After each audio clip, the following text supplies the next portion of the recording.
Good morning again, everyone. Welcome to this, our very first webinar in our usual webinar series that is sponsored and facilitated by CARICAD, the Caribbean Center for Development Administration. Happy New Year to you all. And I'm so excited to see so many of you, over 200 of you are in the room. More almost 500 of you would have registered. And so whether you are here in the room or you're listening to the recording at a later time, I want to wish you on behalf of the team at CARICAD all the very best for 2025. And that is why we started off with this particular webinar to kick things off for 2025. Thrive in 2025. Strategies for sustainable success. Isn't that what we all want? Not just success, but we want sustainable success.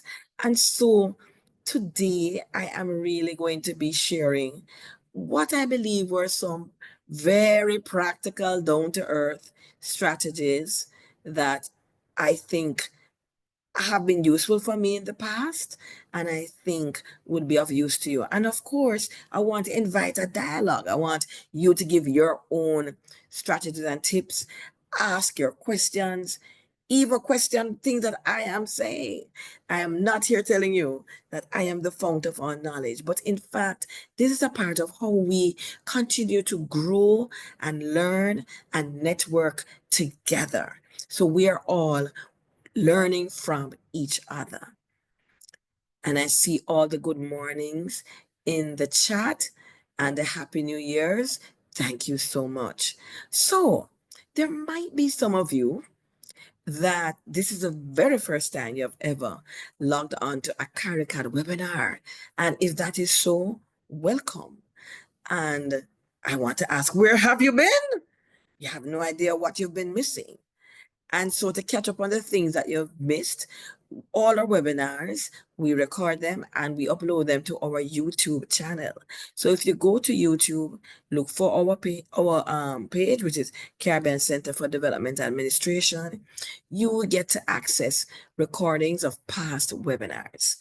And so we like to remind ourselves, what are the ground rules for virtual learning? And this is really a virtual learning space. Just an hour, but truncated learning, micro learning is very much a part of modern strategies for capacity building. So we want to remove our distractions by closing all software applications except Zoom, of course. Mute your phones. If you're logged in at the office, and I suspect many of you are, then you might have your phone that is, the desk phone, the office phone. You might not be able to mute that, but most of those phones, actually, you can turn down the ringer. Remind your colleagues, look, it's just an hour. Just allow you the opportunity to lean in and to learn as much as you can. And in a webinar, we don't necessarily insist. You don't have to use your microphone, but when the question and answer times come, then you wish to use, you know, speak out, share your opinions, ask your questions in that way, then of course you want to ensure that your microphone is working properly. But if not, as many of you have been doing already, you can pose your questions and your comments in the chat. And if you have an internet cable, we want to plug that in. That helps to improve the bandwidth performance. All right.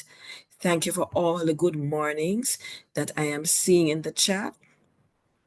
And I know that some people already know the routine because I see them saying, where are they joining from? And so Jasmine is joining from the BVI. I see that in the chat. And I want to invite others just to share, where are you joining us from today? I am joining from Jamaica as usual. And I see Erica Miller also joining from Jamaica in the chat. Yes, let me see if I see some other persons. Where are they joining us from today? right? So Erica joining from Jamaica. Yes. Lynette is from the Virgin Islands. Welcome. I am looking here. Agnes. Hi, Agnes. Agnes has done, I know, done other programs with us, joining us from the BVI.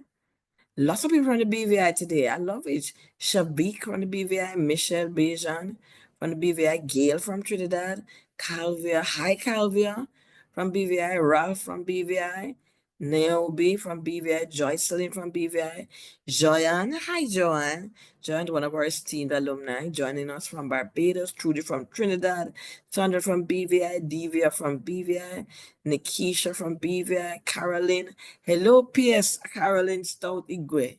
Welcome, Lynette from BVI, Clayton from BVI. Oh my. Look here. We have to say who is not joining from BVI. Clayton, Janet, Aldrin, Latoya, Elizabeth, Mick Well, another of our esteemed alumni, from joining us from Montserrat, Mika joining from BVI, Aisha from Barbados, Kevin from BVI, Kenika, Alicia, Connie George, Dr. Connie George, welcome from BVI, Kayla from BVI, Tiara from BVI, Nadia from BVI, Nadia also one of our alumni, yes. Vicky from BVI, Sophia, Sadiqa, Melissa, Ashley, Rashida, Patrick, Simone, Akima, Muriel, all from the BVI. Esther from Barbados, Gregory from BVI, Colleen, Shakima, Georgine, Trevor, Joseph. Oh, there are so many. But boy, no, shout out to BVI, Leo from Barbados. Yes, so many of you joining from BVI.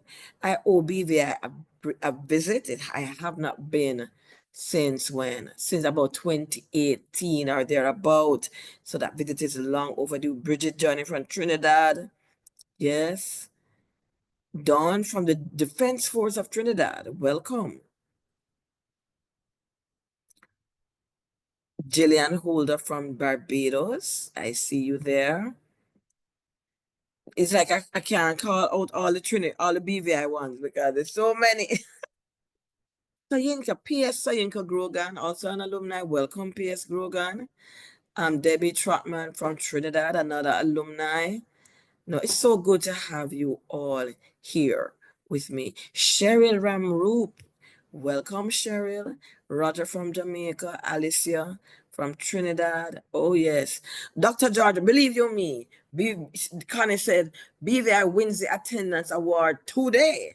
That is no joke. I love it. Thank you so much for supporting us, my BVI brothers and sisters, but we don't want to neglect the others from the other countries.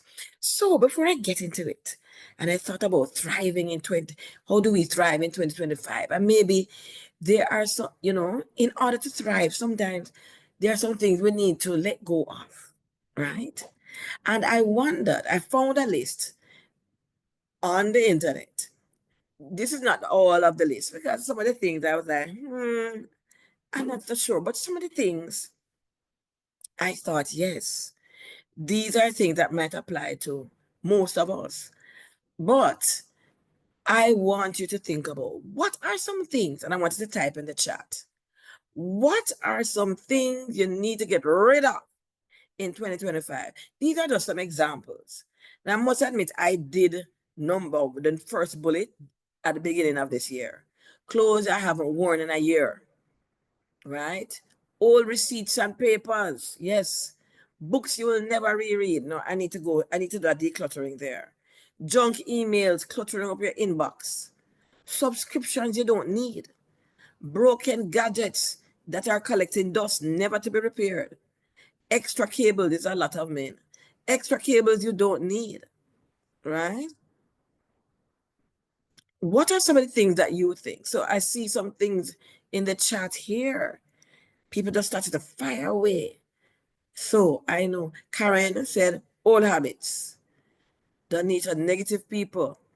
There's a lot of that going on in there. Get rid of negative people. And here's the truth. Some of them, yes, that is true. But some of them, where you might, maybe the challenge is to, if those are important people to you, you can't just get rid of them. Is to see how might you influence them. You can't change them. I love to ask the question, who can you change? Only yourself. But can you maybe put on the hat of a coach to help them to interrogate those negative feelings? Just yesterday we did a session. We talked about listening to the commitment behind the complaint, right? A lot of negativity is really complaining. Can we find what are they committed to? What is causing them to complain? And can we tap into that and turn the negative into a positive, or at least influence it? Procrastination. Ah, yes, Elizabeth. That's one that affects a lot of us. Patrick says bad habits. Ah, and Patrick, I would break that down a little bit more. Not necessarily you have to type it here, but is there a specific bad habit that you have that you know you need to break? So, one of my bad habits that I know I really need to break is, and do not judge me for it, I am addicted to watching pimple popping videos on YouTube. Anybody else is with me? I love to watch pimple popping videos. And if you're not careful, you can spend hours watching pimple popping videos and waste your time, right? Bad attitude, says Rashida. Yeah. Negativity of others. Clutter, says Walter. Grudges. Oh, that's a good one, Bridget. Yeah. And some of us, we have to be honest. What is that grudge that we're holding that we need to let go of? Zabalon. Oh, what a lovely name. Doubt and pessimism. Ah, ah. No, I have to laugh at this one. Somebody said, "What's up?" Yeah, social media, all of it, whether it's your email, the Facebook, the Instagram, whatever it is, can really be a thing that is wasting our time. Crystal said that, wasting time. Gabriel says negative thoughts. Lynette said all of the above. Elsa, fake friends. Oh, a tough one, but yes. Because some people, not that we're judging people, but some people maybe they were just for a season. But the new season that you're in, they're actually, not that you need to malice them, but you're the closeness can't be there anymore. Old shoes. Ah, yes. Especially the women. Stop. We must get rid of the habit of buying shoes that are cute but uncomfortable. Yes. Delia says negative people. Lavon says negative. Colleen, negative thoughts. Vera, so a lot of negative vibe, negative friendships. Miguel, I love that one. Unreasonable fear. Unreasonable fear. My coach used to ask this question: what would you do if you were not afraid? Because a lot of times we're holding on to things out of fear, holding on to jobs, holding on to all kinds of things out of fear. Krista said those cables come in handy. True. So nobody's saying, this is what these are the cables that you're not using. Gail says yes to shoes. I love it. I love it. I love it. Thank you all so much for sharing in the chat. So let me go on to my next slide here. Before I get into my topic and sharing my story, Roger, I wonder if you're able to just get rid of somebody, I think in error, was using the annotation tools and created those lines. If you could just get rid of those for us. But let me just, so Jacqueline, I think you're the one who is guilty of using the annotation tools. So if you could get off that for us. So, what is it that CARICAD does? In case you don't know, this year we are 45 years old. Yes, we are beyond the middle age. But you know what middle age is? Middle age is once you reach 35, that's a midpoint, right? Over 35, yes. So, no, we've been around for 45 years. We were created as an arm of CARICOM, and we exist to support our member states in the area of public sector transformation. And what you see listed here are some of the main areas where we provide capacity building and or technical assistance.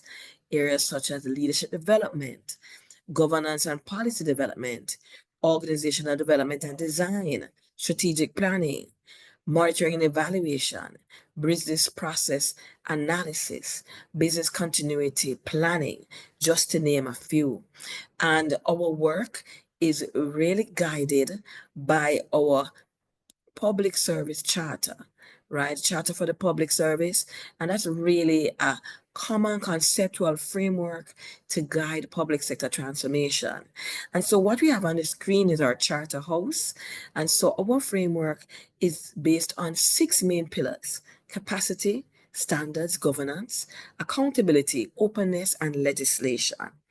And so so if you want to learn more about our public service charter, about other services that we provide, we encourage you, please do visit our website, www.caricad.net. So let me get into this topic today. Thrive in 2025. How can we do that? How can we come up with strategies for successful um, attainment of goals, not just for a season, but sustainable success? And so here I want to share with you a little bit of my journey in 2024 and maybe some insights I got, which I am hoping will be of benefit for you, not only as an individual, but hopefully as a team leader as well.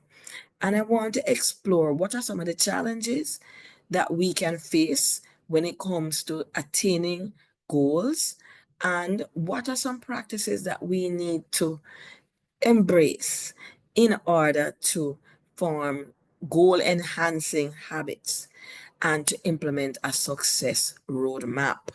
And so many of you registered, and so many of you are here. And I am really hoping you certainly won't be disappointed and that you'll get even one or two key takeaways to help you to thrive in 2025. So, Roger is going to, Roger is with me. He's our virtual producer today. And he's going to launch two polls. The first poll, we want to do a little reflection on 2024. And so I want you to just select which of these apply to you for 2024. Did you achieve all of your goals that you set for yourself for 2024? Did you achieve some of them? Some of them will be like, well, maybe half of them they're about 60%, half of them. Maybe I achieved just a few of them, like about just a quarter of them, yeah. Maybe none. No, I achieved none of my goals for 2024. And maybe just you just didn't have any goals for 2024. You just did life on autopilot and you just kept it moving. But you didn't actually set any goals. Which is it? So, Roger, I'm going to invite you to launch that poll for us right now. And just there is the poll, right? So you have to click on which option is relates to you. And we're just keeping it very, very, very, very quick.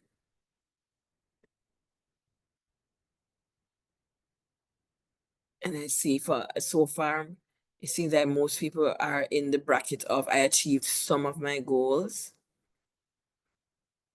We're going to keep the poll open for maybe up to 40 seconds. Roger, so 5, 4, 3, 2, 1, almost done. All right, so we're going to end the poll there, and Roger is going to share the poll results with us, right? So hopefully you can see those poll results. So very few of you are very fortunate. Just 8 of you, 3%, achieve all their goals for 2024. Fantastic. Most of us, though, were in the category of I achieved some or few of my goals. Some had no goals at all. Yeah, and some didn't achieve any of their goals at all. All right. All right. So we can talk about these things a little bit more, you know. And guess what? There is no judgment here. Personally, I would say I would fall in the category of achieve some of my goals for 2024, right? So there's no need to be hard on ourselves. And so let's get a little more forward looking now with the next poll. I have set goals for 2025. It doesn't matter how many. So the answer is either yes, no, or maybe you're contemplating setting some goals. So let's launch that poll now, Roger. And so there it is. Either yes, no, or contemplating.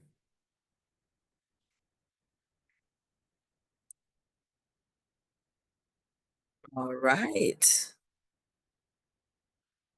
And so many of you have responded already. Yes. Let's keep it going. Let's end it at 30 seconds, Roger.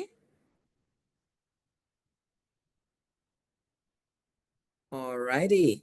So we can pause the poll now. Great. Thank you. 294 of you answered. And so let's share those results. The majority are yes, they've set goals. I'm not surprised. I figure, the majority would have, and that's kind of why you're here. Some said no, no goals.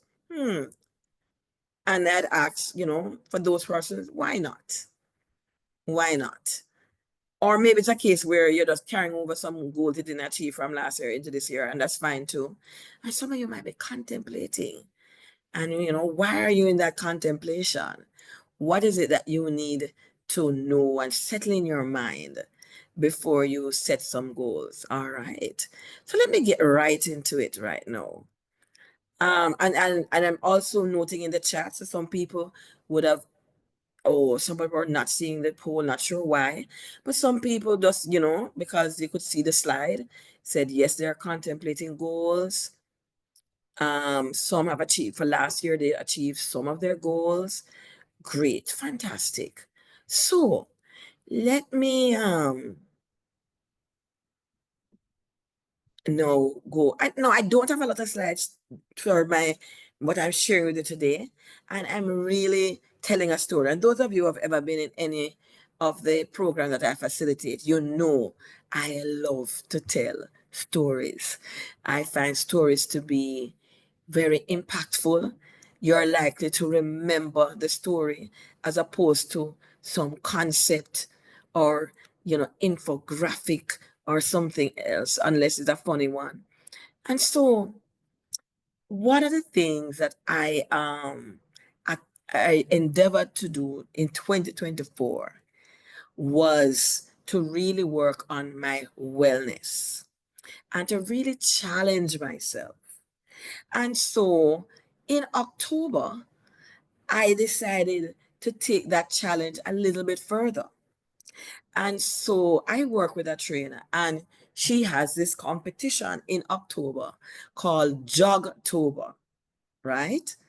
And so if you were signing up for it, what you had to do was everybody who was participating had to download a particular app. This one was called Map My Run. And so and then it would connect to either to your smartwatch, or you might have to manually log it, but you would log how many kilometers you did for October. And the aim was each person you were to attempt to do a minimum of 90 kilometers walking stroke jogging for the month of October. And that had to be separate from your other regular exercise routine. All right. So, and guess what? As you can see there, I won. I won. I even beat my trainer, right? I won, and I clearly went way and above the 90 kilometers for the month of October. And so I was super proud of myself. It was something that I did not think. 2023, when they told me about the October, I just said, I'm not doing that. End of discussion. I didn't want to hear anything else. I was in a different space in October last year. And as I reflected on that and I thought about 2025, and I said, you know what? There are some key insights that I gained from that process of doing this competition. And I wanted to share those with you, which I believe I can apply to other goals, other commitments, and we can really learn.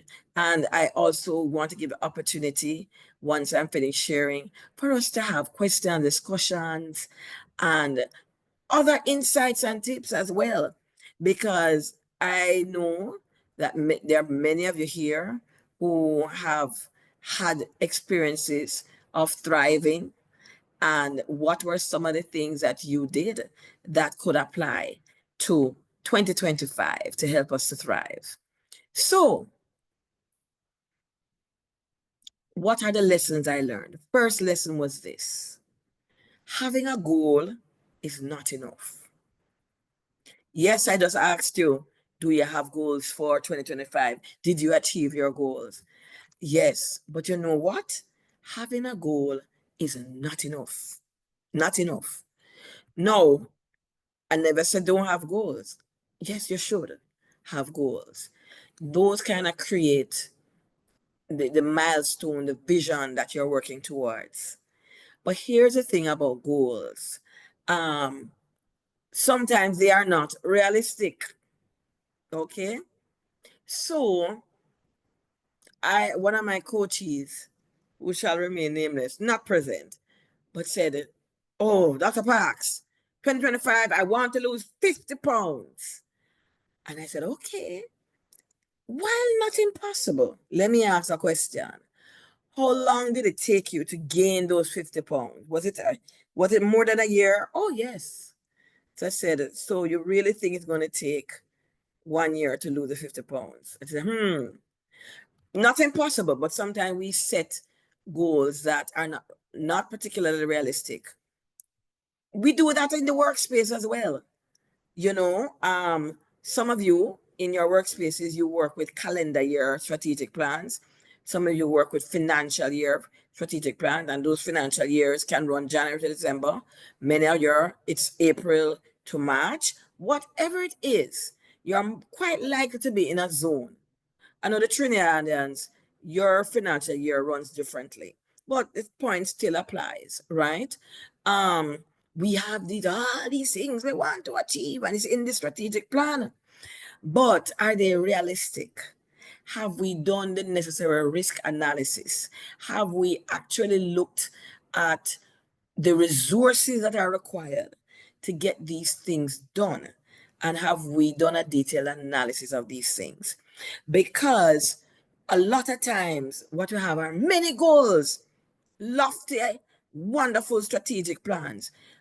And my other boss said, mile wide, inch deep, meaning we just overstretched ourselves. And the truth of the matter is, human beings and human systems do have limitations. And so a lot of times, last year, you know why I didn't achieve some of my goals? Because I had too many.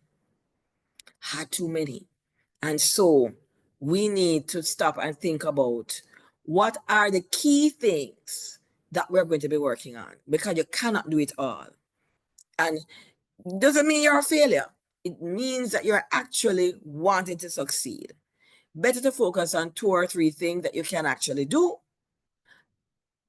based on a realistic expectation of the situation and a realistic understanding of your context, resources, all of that. Okay.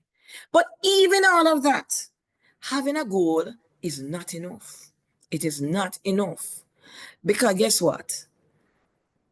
Many people have many goals. Think about athletics, and the people all are qualified to run the 100-meter finals in the Olympics. Everybody there wants to achieve a goal, but not everybody gets gold, do they? Right? Having a goal is not enough. You need some other things. So here's the other thing. Some of us are waiting to be motivated. There's a very popular Bob Marley song. I don't want to wait in vain for your love. And waiting to be motivated is equivalent to waiting in vain. Motivation is a myth. Folks, motivation is a myth. If you're waiting to feel like it, you shall, as they say in Jamaica, suck salt through wooden spoon. Right?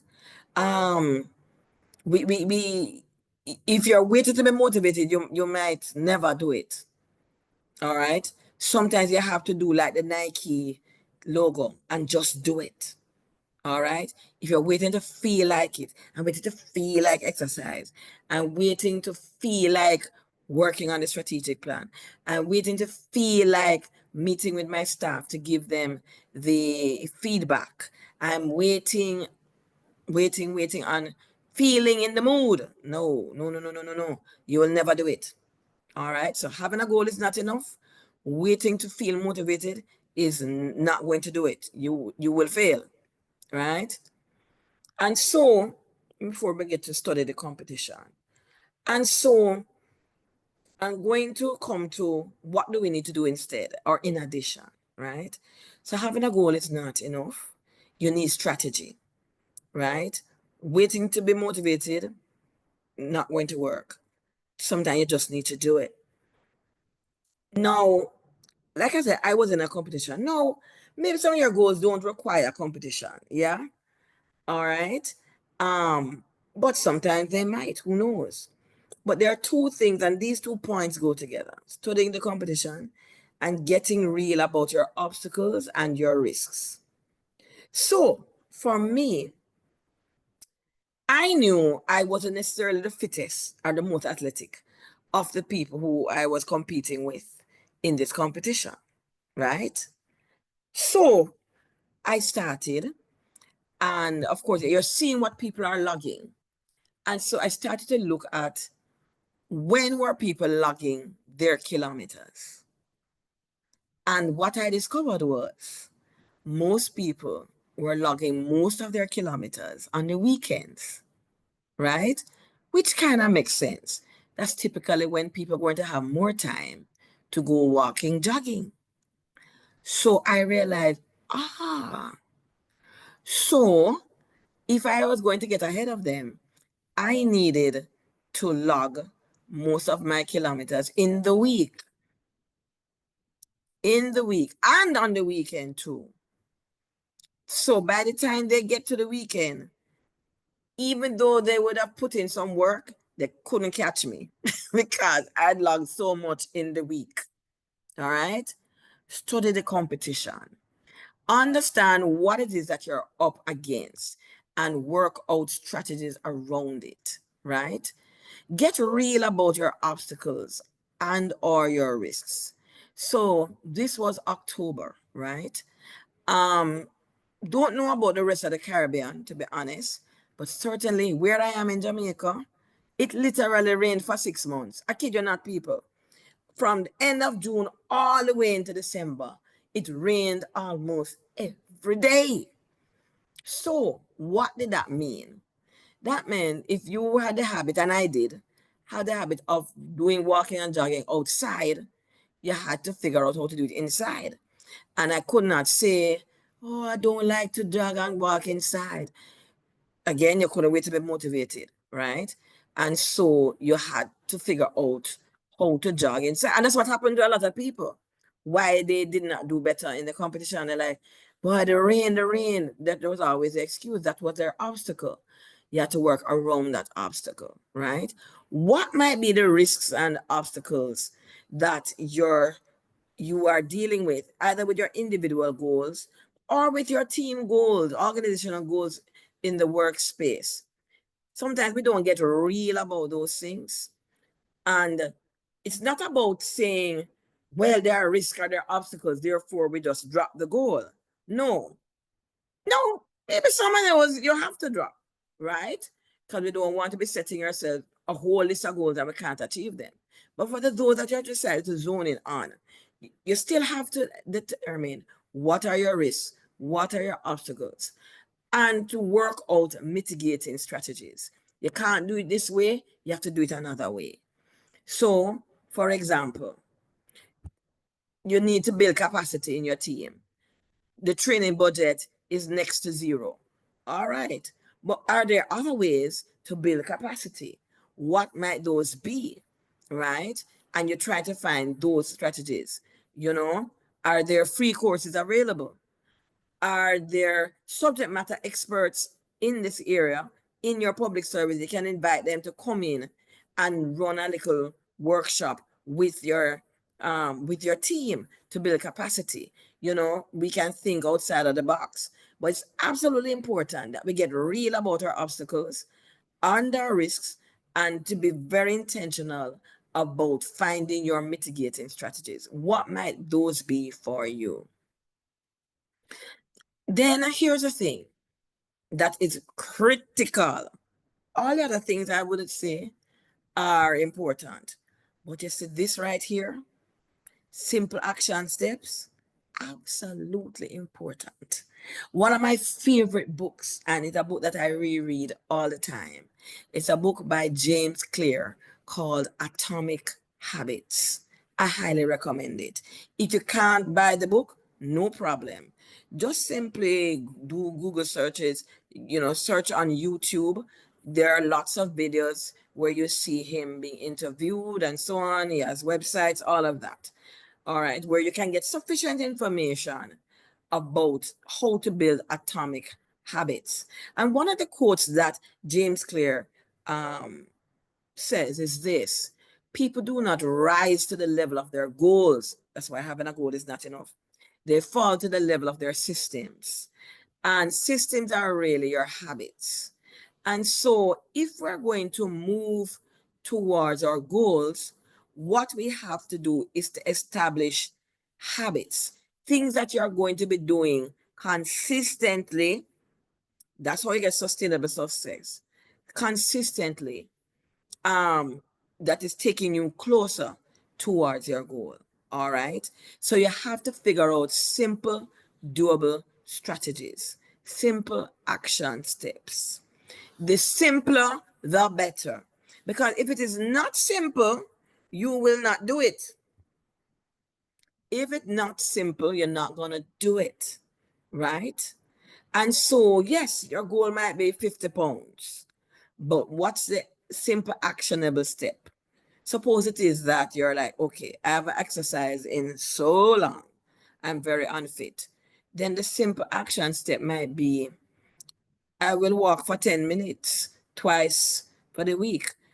I'll just start there. You might even start even smaller than that. I actually heard a story about somebody who their goal, their first step in the goal to their wellness was simply to, and this was long ago when people used, telephone books, the first step, take the telephone book and put on their coffee table.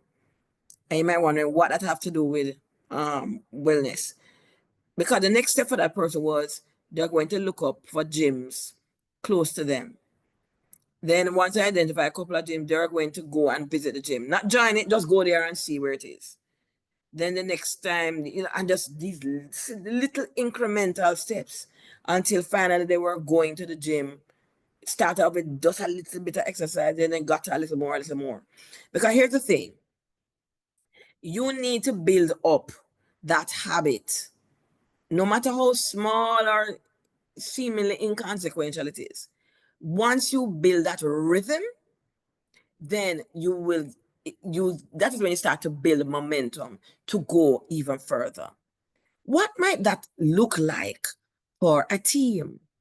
You know, because a lot of these things sound very nice for individual, but what are the things that you need to do as a team to help your team to get to the place where they are achieving their goals?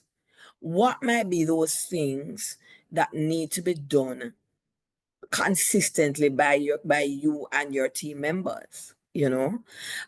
So I know of teams that develop the habit of having 10-minute stand-up meetings on a daily basis or a weekly basis. And those meetings were very, very intentional.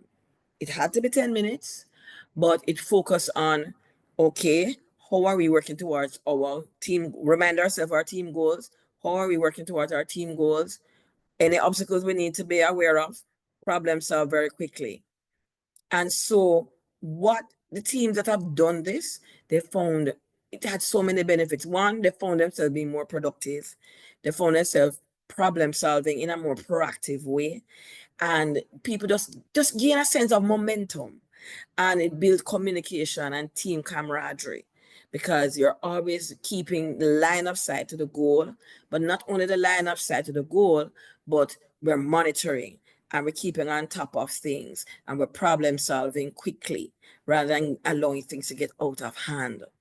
And I want you to think about what for your goal, how might you break it down to simple action steps that either for yourself or for your team that they can take. All right. Consistency and scheduling. Because it's no point coming up with action steps. This is why you kind of need the action steps to be simple, Because if they're not simple, it's hard for you to keep on doing them. And so you have to be consistent with implementing your action steps. And you want to remove obstacles. Let me go back to that obstacle. I remember when I said I'm going to start to exercise regularly. And what would happen is I would say, yes, I'm doing it. And then I get up and I spend a couple of times I'm looking for my weights. Then I'm looking for the exercise equipment. And I can't find the exercise mat. And so by the time I'm looking around for these various things, I just lost the vibes. And then I just say, tomorrow. And so what I had to do then was to remove those obstacles. And so I rearranged the space where I was exercising and made sure that everything I needed to exercise was within arm's reach. I was removing an obstacle. Think about it. And I hope it is true. You all get up every day and brush your teeth. Do you not? Hopefully more than once for the day, right? Why do you consistently brush your teeth? Have you ever thought about it? No, yes, your parents taught you to brush your teeth. They established that habit. But also you realize it's very easy. Not once did you ever get up, go to the bathroom and say, oh, where's my toothbrush? Oh, where's the pipe? Oh, where is my mouthwash? Oh, where's the toothpaste? You notice it's all right there. You created a system of putting the things that you need to do the act of brushing your teeth right there. So you almost know you do it almost on autopilot. Marisha said you would be surprised. No, I'm going to assume that everybody's brushing their teeth. Good oral hygiene, yes. But yeah, you get the point. And you notice besides consistency, I have scheduling. One of my colleagues here at CARICAD, Trudy Waterman, she's a fellow executive coach. That's one of her hats. And one day, Trudy said something that I have never forgotten and something that I share with my coaching clients all the time. And I remind myself all the time, scheduling. And Trudy says this, a lot of times we hear in organizations, we talk about performance management and accountability, we hear what gets measured gets done. I just said, and that is true. But you know what is probably more true? What gets scheduled gets done. What gets scheduled gets done. Now, October was an extremely busy month for me. And so I had to think about, okay, I have my regular exercise time, but according to this competition, I need to do this walking, jogging outside of my regular exercise time. How am I going to do this? And so I literally took my calendar and slot in times for doing just a little bit at a time. And I timed it so I could figure out, so if, if I'm going to do 1K, it takes about 15 minutes, if I want to do a 2K, so on. And I basically got it down to an art. But it's also about scheduling and to put in the time slot, no matter how small, because I was doing things not in terms of one long thing, but consistency, little by little by little, incrementally. What gets scheduled gets done. Do you need to schedule some things? And a lot of us, we schedule things for work, but we don't schedule other things, right? And if I were to share, and I'm not able to do so now, but if I were to share with you my Google Calendar, you would see that just about everything is scheduled. When I need to go for my various doctor checkups, because at the age of 51, yes, I'm at the stage of life where I need to go in to various checkups at different intervals, right? I schedule that in when I need to do my mammogram, when I need to do my exit profile, when I need to do this or that. I schedule when I'm going to church, when I'm going to exercise, when I'm going to do a social event, when I'm coaching ex-client, when I'm doing my work meetings, when I am working on other things that are not meetings with other people, but things I need to do, like prepare for this webinar, contact, upcoming presenters for future webinars. But schedule it, schedule. Because a lot of us have to-do lists, right? You can tell me in the chat, I have a to-do list. Nothing is wrong with a to-do list. I have a to-do list as well. But here is the thing. How do you get Yes, Zabalon, I am 51 and happy to be 51. Shavik says, yes, she has a to-do list. That is good, Shavik. So do I. But here is what you need to do. I recommend convert your to-do list into time blocks in your calendar. Because it's not just to have a thing to do. When you're going to do it. When, Shavik, are you going to do those things? Because some of us overcome it. I love that Trudy says, I need to get a done list. Yes. When are you going to do it? Because here's the thing. Here's why I have found, and if you Google it, I think the technique is called time blocking. So you can look at it as a potentially useful habit to take up. I do not just jump up and say yes to everything, right? And that is what a lot of us do. And then we say yes, I will add it to the to-do list. Before you say yes, you need to check your calendar. And when can you do this thing? When can I go and visit your mother? When am I going to go and proofread that report for my friend who asked me to proofread that report? I remember one of my coaches telling me that. I said, when you going to find time to do this? Because that takes time, right? And so I have found it to be very useful in terms of boundary setting, right?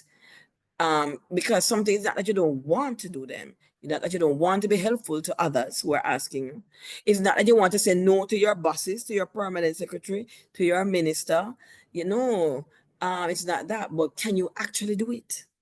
When is it going to be done? Right? And I think there's a conversation that we need to start having in our teams.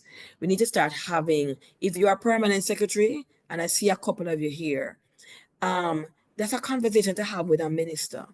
Because the truth of the matter is there are so many demands and you really and truly cannot do everything. And so we have to talk about it. When are these things going to be done so that we can manage our own expectations and we can manage the expectations that people have of us, right? What gets scheduled gets done. And then you have to track and monitor. So, the map my run, yes, was a good way to track, your things that, set up a system like your Fitbit, your smartwatch. We tell you how many steps and so on. We need to track our progress, okay? We need to track.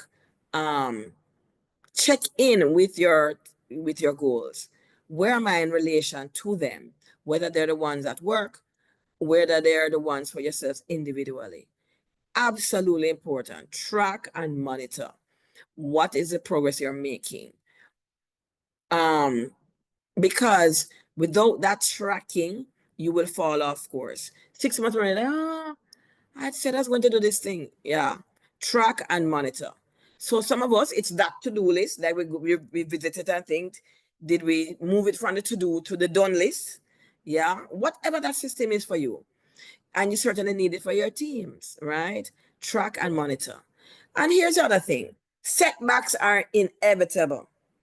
So although I tell you I do a lot of scheduling, that doesn't mean the schedule is inflexible. No, schedule get changed all the while because things change, setbacks come, you know, that's okay. We're not going to beat up ourselves when there are setbacks, you know. Um, Sometimes you said, oh, I was going to go to the gym and I was going to do upper body. And you know what? I really didn't feel like it. So guess what? Sometimes you have to listen to your body and all right, today, not today. Or today we say, all right, you know what?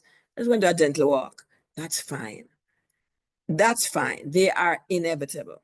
Whatever the reason is for the setback, they're inevitable. The thing is, keep going. Keep going. Jump back on the job, the bandwagon, keep going. But don't beat up yourself or give up because there are setbacks.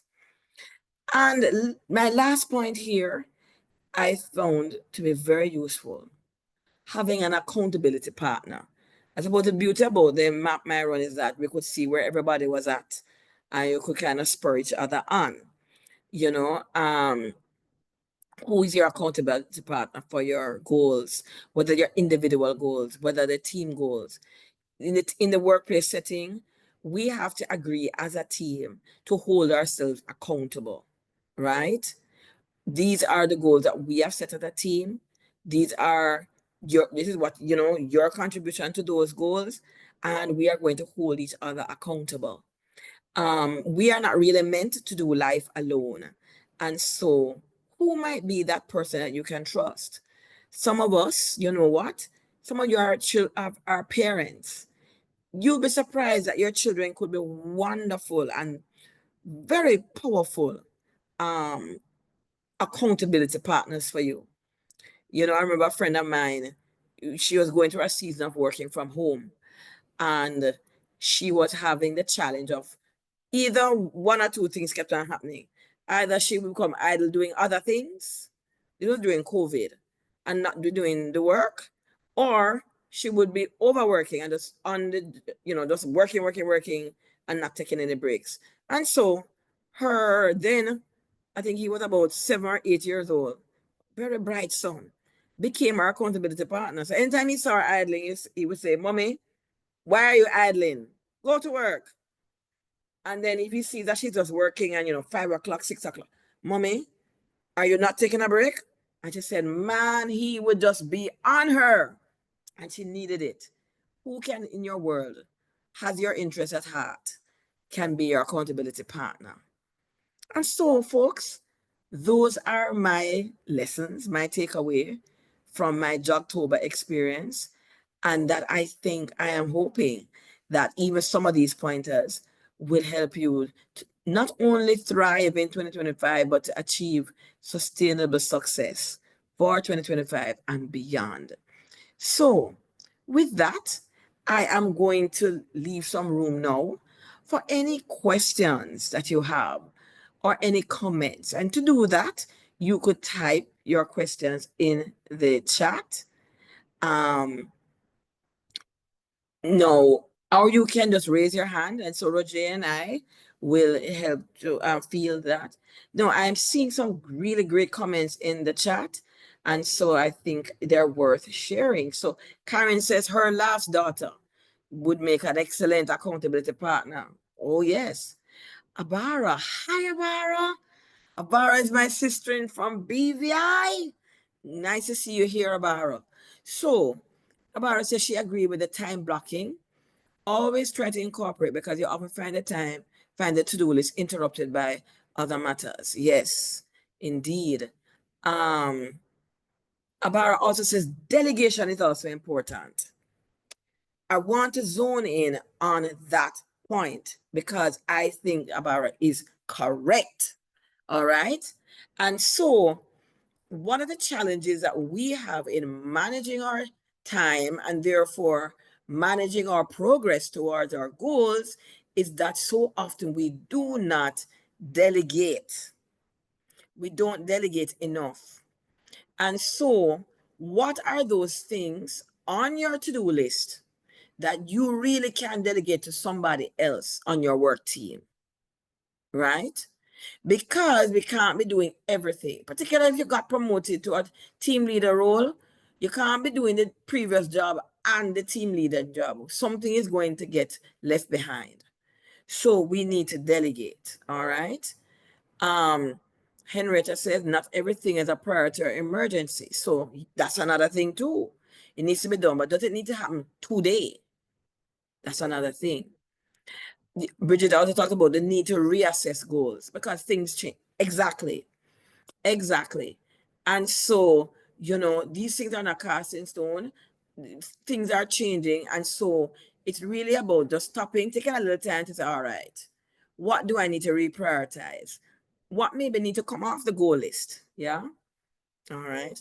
No, I did see a question. Gabrielle says, how do you differentiate between having unrealistic goals and thinking big and having big dreams? Oh, that's a good one. That's a good one, Gabriel. Or Gabriel. I'm not sure exactly how you pronounce your name. Ooh. First of all, that's a very good question that each of us need to ask ourselves. Clear it's not about every goal, yeah? But some of them, yes. Those big ticket ones, right? And the thing about it is that for me, that question has come up. And so, in order to analyze for myself whether this is just some pie in the sky thing or whether it's a realistic goal, is I ask myself, why? Why is that goal important to me? Why is it important? So, with my wellness journey, I realized it had to be about being the healthiest version of myself, as opposed to I want to look good in a particular outfit, right? A lot of women do this when they're getting married, for example. I'm getting married, so I want to look good in my wedding dress, so I'm working towards, you know, losing weight for my wedding. And by the way, there's nothing wrong with that, by the way. But if the goal is just the wedding, then you realize maybe after the wedding you just you drop all arms, right? So it has to be why, and the why has to tap into some deeper core values. So ask yourself, how do these goals serve my core values? Do I know what my core values are in any way, in any case? And how do these goals serve those core values? And if it is that they are not serving my core values, then maybe, they come from a place that I need to reassess. But if they are aligned to my core values, then I might need to ask, okay, what's really doable right now? Because sometimes these goals, maybe I can't lose 50 pounds in a year, but you can lose less. Maybe you can lose 50 pounds in 2 to 3 years. And so you break it down that way. But I think it's absolutely important to ask yourself, does this goal serve my core values? How do I make this doable? And the other thing too is, what do we understand what it really takes to achieve that goal? Okay. So every person who has some athletic ability wants to be Usain Bolt. But do you truly appreciate what it took for him to become the fastest man in the world? All the sacrifices. Because some of us don't really want to do all of that there. Yeah. So I used to say, I want I want a washboard type of stomach, right? I want washboard abs. But you know what? I realize I am not prepared to do all that it takes to have a washboard ab. I am not prepared to do it. So, no, that was unrealistic. I keep it moving, right? What do I really do need? What's really aligned with my core values, right? So I see some other, I hope that gave you some insight. I see Zabalon laughing at me. No, Zabalon, I give up the washboard abs thing. I had that when I was young, no longer shall it be. All right. So Rosemary is also giving a response to Gabriel here. Have your huge dream, but take small, measurable action steps towards reaching that vision. Recognize it will take time. Yeah. So Lynette says, we also need to reassess what we pour into others. We often stretch ourselves trying to help everyone and leave ourselves undone. Oh, that is so true. That is so true, right? And we also have to set those boundaries. So there's nothing, absolutely nothing wrong. And I believe in supporting others in their dreams and aspirations and their goals. And I really believe what you give, you will get back in return. You will also get your help with your dreams and aspirations. But you know what? Some of us, we stretch ourselves too thin and get burnt out. Gail has a point here. When you delegate, remember to check in on the progress at intervals before your deadline. So true, right? Delegation is not abdication, right? When you if and sign up for one of our leadership programs, because that's usually a part of what we teach in our leadership programs, right? How to effectively delegate. Fiona said we should also block out time in our calendar for breaks. Yes. Yes. So, like how I'm doing this webinar now, I will actually have to take a break after this. Get away from the screen to rest my eyes, right? Zebulon also makes another point. The mind, the brain, skills, mental capacity, and experience are all housed in one body. We only have one body, folks.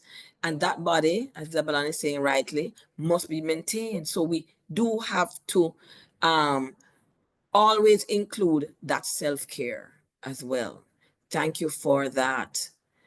I'm just checking. Roger, just help me out here because there's so many comments. Here's a question. I just want to make sure I'm not missing the questions. Esther says, how do you encourage the head of your organization to set goals? That's a good one. Because here's the truth. Some of us are working with people. No, strategic plans tend to be the norm in most organizations. Most of you I know are from the public sector environment. And so we typically have to come up with work plans, strategic plans, submit them along with our budgets. Whether these plans are truly guiding our activities, that's a whole other story. All right, but how do you encourage the head of your organization to set goals?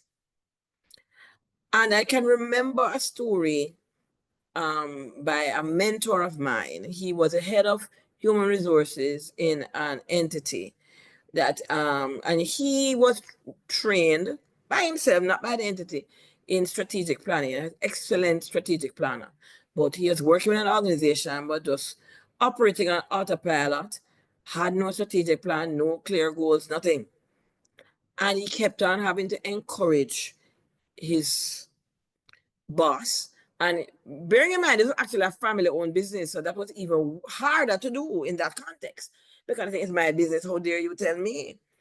He kept on encouraging them. And so he decided to put his reputation on the line. And he said, I will facilitate, you bring the team together, I will facilitate a strategic planning exercise, and I will show you the benefit of a strategic plan for the organization and help you to put together this plan. And if it is of no benefit to you, I will resign. You put that to the gentleman. I will resign. And I think it was such a um, you know, such a courageous thing. I was so taken aback. I said, okay, I accept the dare. And of course, everybody knows if something is done that properly, they say, oh, this makes sense after all. And they never looked back. So it is really about making the business case and getting the head of the organization to see what is in it for them. For example, almost every head of organization I know, they want to look good. How will goal setting help them to look good to the key stakeholders that they want to look good for? So it's the business case that you might. And guess what? In all of that, you still might not, yeah. You still might not succeed. I'm not telling you this is a surefire way to succeed, but and you will see that Roger has put in the chat the link to our leadership development program offerings for 2025. So you might want to check that out. I am loving this. Dahlia is saying her mantra. She is saying more time for me in 2025. I love it. I love it. I love it. I love it. That's absolutely important. Joanne is, echoing that sentiment. Really important to disconnect on weekends as well. Let me tell you something, folks. I used to be one of those people who would work on the weekend. And it's not because my job at CARICAD demanded it. I actually love my job. And I had to admit one day that, Loy, you have workaholic tendencies. And so I decided that I would stop working on the weekend.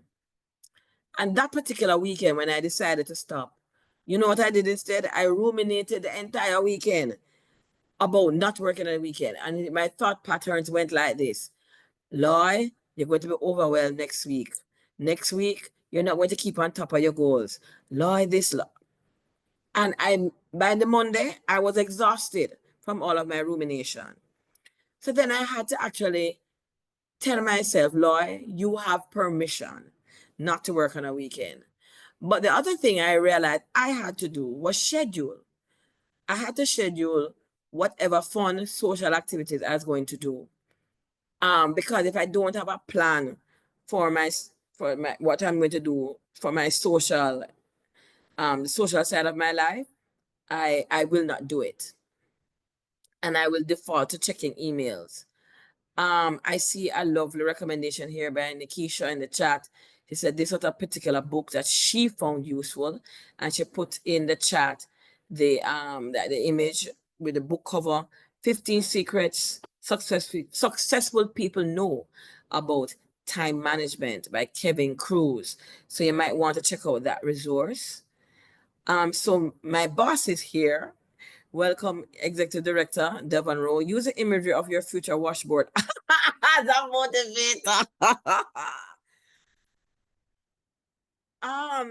No, I'm laughing at what he's saying, but the core of what he's saying can be very useful for many of our goals, yes? Spend a few minutes each day imagining yourself achieving your goals. No, we're not saying that alone is going to do it, but imagine it. So Devon, actually one of my goals, right? I like the CARICAD work, but also personally as an executive coach, I actually want to coach Caribbean politicians. I want to become a coach to Caribbean politicians.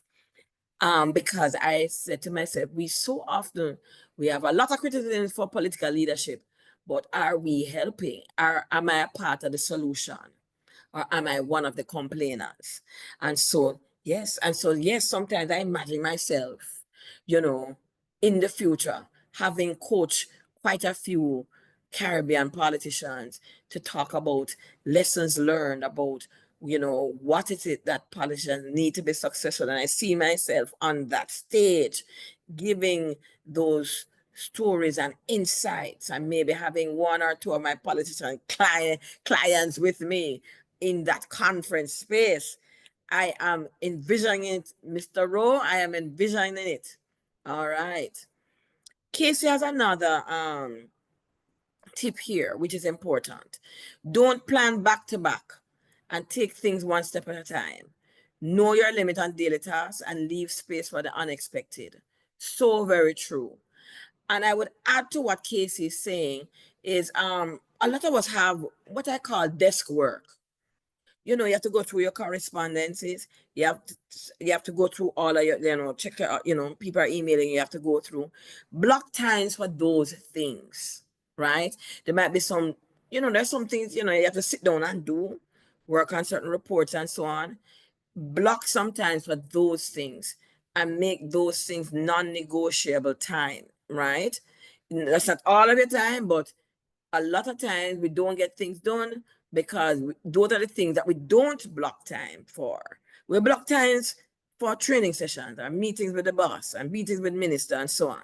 But we don't block time for those other things. And then those are the things that pile up on us.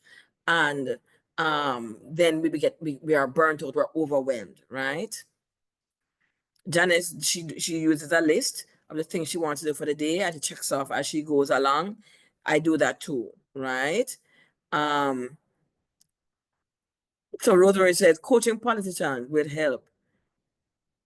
Yes, they do need similar learning opportunities, but I hear the truth though. The more senior you become, it is actually much harder for you to do some of the kind of learning interventions that we tend to have for civil servants. They may not be able to commit as much time to that. Similarly, when you are a senior civil servant, by the way, it's not impossible, but that much harder because of so many demands.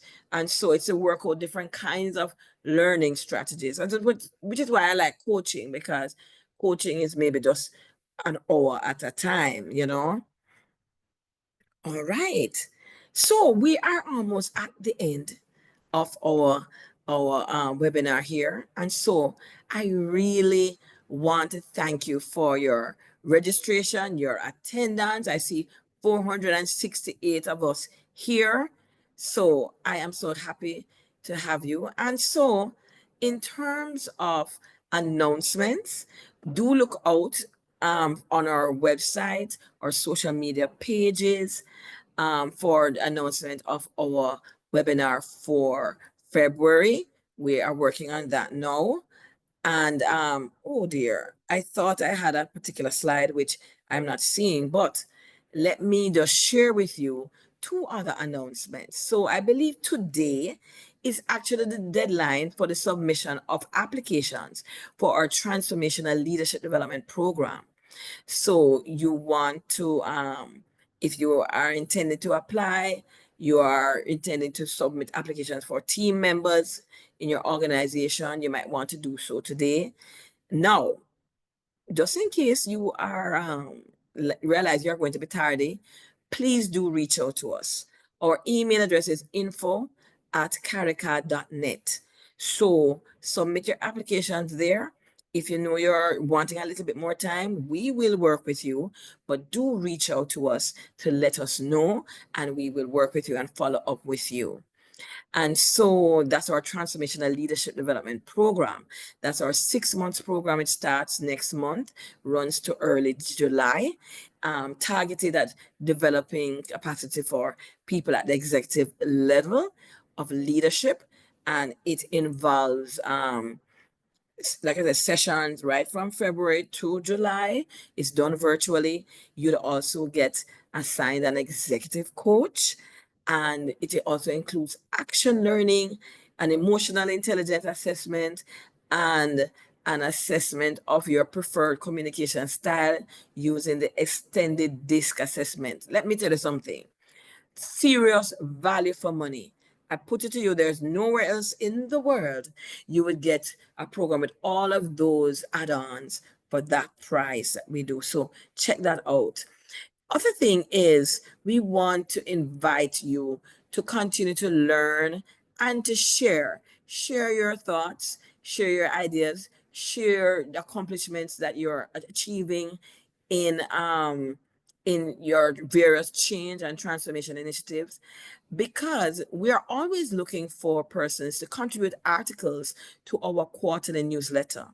And so if you have something to share, if that, is or if you believe it's newsletter worthy, such as, um, changes that you are implementing in your neck of your woods, in your public sector organization, just an example, then do write us at info@caricad.net, and we will get back to you in terms of the guidelines, the template to be used, and we are happy to have contributions to our newsletter. So with that, we're going to end our webinar now. Reggie is going to put in the chat the link to our survey poll, because we always want to hear about your feedback and especially your suggestions for future webinar topics that you would like us to embark on. So there it is in the chat.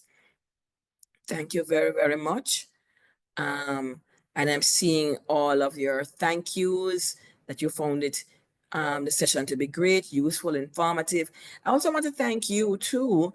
Many of you gave your own suggestions and tips that were really, really interesting. So thank you all very much. Click on that link, complete the survey poll for us, especially let us know in the poll what future webinar topics you would like us to cover. All right. So with that, I am going to close out now. All the very best for the rest of this work week. See you at the next webinar. And please, we wish for you that you will thrive in 2025.